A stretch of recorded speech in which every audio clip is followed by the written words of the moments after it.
एक स्टोन। इस सृष्टि में जो जन्म लेता है वो निश्चित रूप से मृत्यु के अधीन हो जाता है।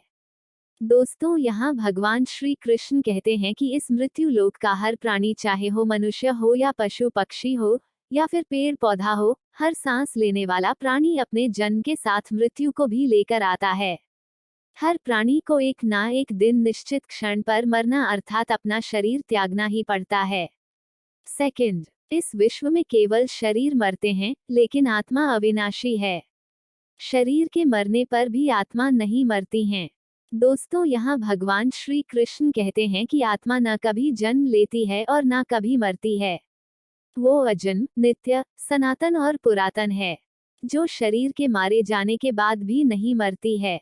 जो सचमुच ज्ञानी होते हैं वो ना उनका शोक करते हैं जो मर गए हैं और ना ही उनका शोक करते हैं जो अभी जिंदा है, क्योंकि वो जानते हैं कि जो मर गया है वो फिर से जन्म लेगा, और जो अभी जीवित है वो अवश्य ही मर जाएगा। मरने वाला फिर से जन्म लेगा, क्योंकि केवल शरीर का नाश होता है। शरीर के अंदर जो आत्मा है वो कभी भी नहीं मरता है, क्योंकि आत्मा को ना कोई शस्त्र काट सकता है और ना ही उसे अग्नि जला सकती है, ना ही जल गला सकता है और ना ही इसे वायु सुखा सकती है। कर्म कर सकता है, फल कदापि मनुष्य के अधीन नहीं है। जो लोग फल की इच्छा से ही कर्म करते हैं वे लोग सुख दुख आदि के चक्र में फंस जाते हैं और उनकी मना शांति नष्ट हो जाती है। भगवान श्री कृष्ण कहते हैं कि मनुष्य अपने फल की इच्छा को त्याग कर कर्म को अपना धर्म समझकर करे तो उसको फल अवश्य मिल जाएगा, परंतु उस फल को वो विधान की इच्छा समझकर स्वीकार कर ले। और ज्ञानी व्यक्ति इसी योग को अपनाकर कर्म योगी बन जाते हैं है और अपनी खुशियों से भी और अपने दुखों से भी मोह करता रहता है। खुशियों में खुशियों भरी गीत गाता है और दुख में दुख भरे गीत गुनगुनाता है। अपने दुखों में दूसरों को शामिल करके उसे खुशी मिलती है। किसी भी मनुष्य को उसका मन जीवन के अंत तक अपने जाल से निकलने नहीं देता, अपने रस्सी में बांधकर उसे तरह तरह के नाच नचवाता रहता है।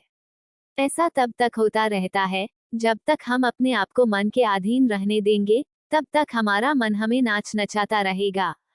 मनुष्य का मन मनुष्य को इतनी फुर्सत भी नहीं देता कि वो अपने अंतर में झांककर अपनी आत्मा को पहचाने और आत्मा के अंदर जिस परमात्मा का प्रकाश है उस परमात्मा का साक्षात्कार करें। किसी भी जीवित प्राणी के लिए आवश्यक है कि प्राणी अपने मन को काबू में करके अपने अंतर में झांककर अपनी आत्मा को देखे, तब उस आत्मा के अंदर उसे परमात्मा का प्रकाश स्पष्ट दिखाई देगा और उसी को ही परमात्मा का साक्षात्कार कहते हैं। हमारा शरीर और मन कैसे काम करता है? दोस्तों, यहाँ भगवान श्री कृष्ण कहते हैं कि मनुष्य का शरीर एक रथ के भांति है। जैसे आंख, कान, नाक, जीभ और त्वचा आदि इन इंद्रियों घोड़ों को जो सारथी चलाता है वो सारथी ही हमारा मन है, और उस रथ में बैठा हुआ स्वामी वही हमारी आत्मा है। मनुष्य की इंद्रियां विषयों की ओर आकर्षित होती रहती है और ये सब तभी तक ही हो सकता है जब तक जीवात्मा अपने मन को काबू में ना लाए। जब तुम स्वयं मन के अधीन ना रहकर अपने मन को अपने अधीन कर लोगे तो वही मन एक अच्छे सारथी की तरह तुम्हारे शरीर रूपी रथ को सीधे प्रभु की चरणों में ले जाएगा। यदि मन तुम्हारा स्वामी है और तुम उसके अधीन हो तो वो तुम्हें माया के बंधन में जकड़ता रहेगा, और जब तुम अपने मन पर काबू पालोगे और उसके स्वामी हो जाओगे तो वही मन तुम्हें मोक्ष के द्वार तक ले जाएगा।